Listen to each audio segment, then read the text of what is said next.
বলে তো কিছু আছে। এর আগে অনেক গান গেয়েছে, সেসব গান গেয়েছে, নেচেছে। ওই মানুষ ভূঁইয়ার মতো লোক বলেছে সাউনি লাগাও। তা আজকে তাদের তো একে আমরা সবাই ছোট থেকে জানি সাইকেল চোর। এই সাইকেল চোরকে নিয়ে ধোবরা সেদিন কেন কথা বলেনি? এই মূর্খরা সেদিন কেন মুখ খুলেনি? সেদিন কেন কথা বলেনি? আজকে ওনাদের মুখ খুলছে। সেদিন কারো সাহস হয়েছে কোনোদিন বলার যেটা মানব না? ওই ঘন্টার পর ঘন্টা কামাকিস্তিতে গিয়ে বসে থেকেছে, তারপরে দেখা করেনি, কোনো রেসপন্স করেনি, তখন মুখ খুলেছে।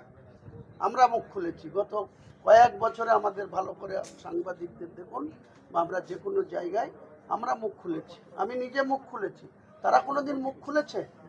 আজকে অনেক বড় বড় সাজেশন দিচ্ছে। সব থেকে সুবিধা কে ভোগ করেছে? সুদীপ ব্যানার্জি। এই সুদীপ ব্যানার্জি আমাদের বহরমপুরের লোক। একে আমরা সবাই ছোট থেকে জানি সাইকেল চোর। এই সাইকেল চোরকে নিয়ে এসে কলকাতার, উত্তর কলকাতার লোকসভার মেম্বার করে তার স্ত্রীকে নয়না দাসকে দেখেছি যাত্রার প্লেয়ার, আমার ক্লাবে যাত্রা করতে গিয়েছে অ্যামেচার পার্টি। আমি সেক্রেটারি ছিলাম মানিক সারিঙ্গচন্দ্র স্কুলে, আজ থেকে 20 বছর আগে। চুল্লু মদ খেয়ে ডাসে উঠতে পারছে না। চুল্লু মদ, হ্যাঁ আমি দেখ বলছি, ওনার ক্ষমতা থাকে আমার সামনে। ও আবার মিটে গেছে, দেখেন বলছে আমার পুত্রের সময়। শেষ প্রশ্ন করবো, 15 বছরে বেশ কিছু মানুষ বলছে যে 15 বছরে মুসলিমদের ভাবমূর্তি নষ্ট করেছে তৃণমূল কংগ্রেস। নিশ্চয় মুসলিমদেরকে শুধু ইউজ অ্যান্ড থ্রো করা হয়েছে। মুসলিমদেরকে মনে করেছিল যে এরা, এদের আমরা যাই বলি, আমরা লাত মারলেও এদের কোনো জায়গা নাই, এরা আমাদের কাছে বাধ্য হয়ে থাকবে, বাধ্য। বিজেপি আগামী দিনে এর জন্য খেসারত দিতে হবে। যারা পুরনো বিজেপি বা যারা অনেক দিন ধরে বিজেপি নীতি আদর্শ ধরে দলটা করে, তাদের এই যে চোরদের, তুলাবাজদের, যারা অভিষেক যা বলেছে তাতেই হ্যাঁ দিয়েছে, এখন অভিষেকের বিরোধিতা করতে গিয়ে তাদের মন্ত্রীর বাড়িতে সোফায় বসে তাদের আপ্যায়ন করা হচ্ছে, চা খাওয়ানো হচ্ছে, অন্য কিছু ডিনার করানো হচ্ছে। তো এইসবের খেসারত বিজেপিকেই দিতে হবে। বিজেপি কেন তাদের প্রশ্রয় দিচ্ছে এটা তো আমি বলতে পারবো না। বিজেপি দেখুন গা, এর মধ্যে আওয়াজ উঠতে শুরু করেছে যে যাদের আমরা 1 মাস আগে চোর বললাম, সেই চোরদের নিয়ে কেন বিজেপির নেতৃত্ব এখন এত ইন্টারেস্ট দেখাচ্ছে, এটা তো ওদের জবাব দিয়ে করতে হবে। ওটা নিজে নিজেই বলে না, বাংলায় একটা কথা আছে গ্রাম যে কুড়ুল নিজের পায়ে মারে, দিয়ে পা খাম করে। তো এরা নিজের পলিটিক্যাল অস্তিত্ব এরা নিজেরাই শেষ করছে। আগামী দিনে মানুষের কাছে এদের কোনো অ্যাকসেপ্টেন্স।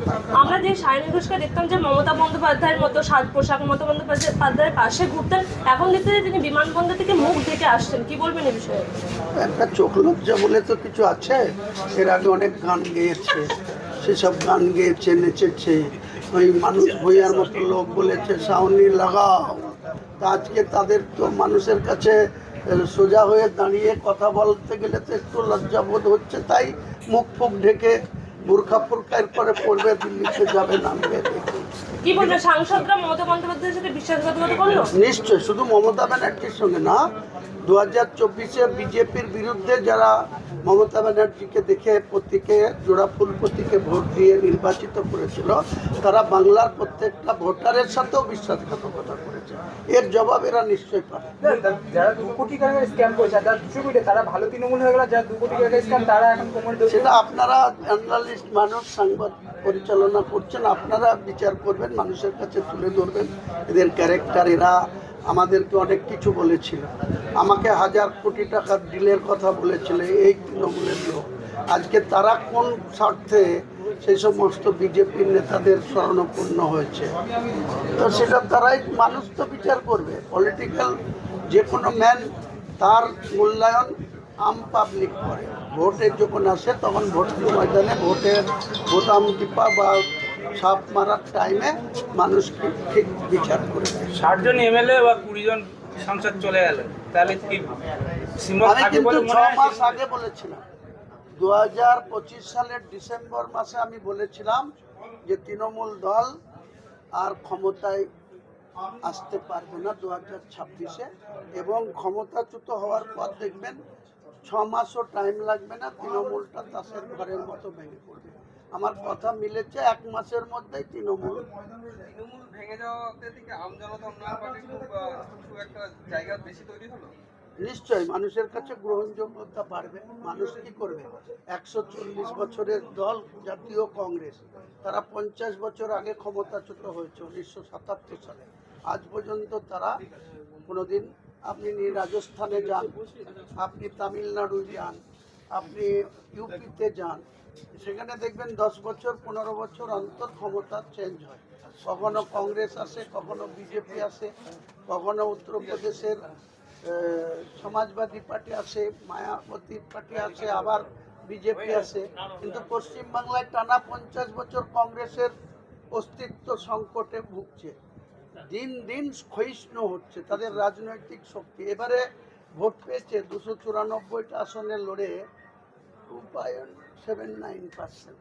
তাহলে সেই রাজনৈতিক দলের ছত্রছায়া থেকে কোনো মানুষকেই তো শেল্টার দিতে পারবে না। তার মানুষ কেন তাদের জীবনের ঝুঁকি নিয়ে তাদের মিটিং মিছিলে অংশগ্রহণ করবে?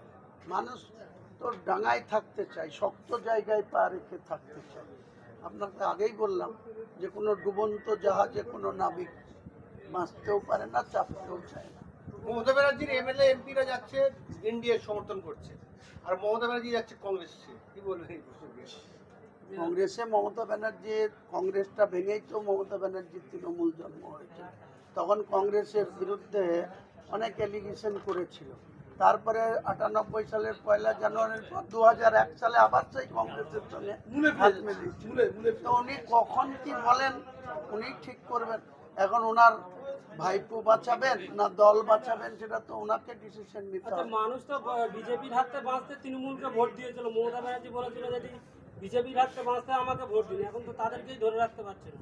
হ্যাঁ, মমতা ব্যানার্জি তো আমাদেরকে বলেছে যে তুমি এটা করো না, তুমি ভোট কেটো না, বিজেপি ক্ষমতায় চলে আসলে তোমাদেরও অসুবিধা হবে, আমারও অসুবিধা হবে। তা বললাম, আপনি এত মন্দির করছেন, এত কার্নিভাল করছেন, এত হিন্দু তোষণ করছেন, এত 1,10,000 করে দুর্গাপুজোয় অনুদান দিচ্ছেন, তা আপনাকে হিন্দুরা কেন ভোট দেবে না? শুধু আপনি মুসলিমদের ভোট নিয়ে বিজেপি রক্ষা করবেন কেন? মুসলিমরা স্বাধীনভাবে তাদের পছন্দ মতো প্রার্থীকে ভোট দিন, আর আপনি আপনার যে হিন্দু তোষণ করছেন তাদের ভোটটা নিয়ে আপনি বিজেপিকে রুখুন। কিন্তু এবার তো হিন্দুরাই তো মমতা ব্যানার্জিকে এই রাস্তায় বসিয়ে দিল। আপনি 1000 কোটি টাকা নিয়েছেন বিজেপির কাছ থেকে মুসলিম ভোট কাটার জন্য। মমতা ব্যানার্জির 20 জন। আরে ভাই, আমার কাছে যদি 1000 দূরে থাক 50 কোটি থাকতো, তা আমি 2 লাই 50টা এমএলএ জিতাতাম। মমতা ব্যানার্জি তাহলে কত কোটি টাকা নিয়েছে যে এমএলএ এমপি গুলোকে বিজেপিতে পাঠিয়ে দেওয়ার জন্য? কি বলবেন? মমতা ব্যানার্জি কোথায় নেবে? মমতা ব্যানার্জিকে তো এরা মানছে না। এখন মমতা ব্যানার্জিকে উপদেষ্টা হওয়ার সাজেশন দিচ্ছে। হ্যাঁ, তৃণমূলের সঙ্গে বহুদিন আপনি ঘর করেছেন, তৃণমূল তাসের ঘরের মতো ভেঙে পড়েছে। কারণটা কোন জায়গায়? কোন জায়গায়? কারণ একটাই, নিজের যদি বুদ্ধি লোপ হয় বা নিজের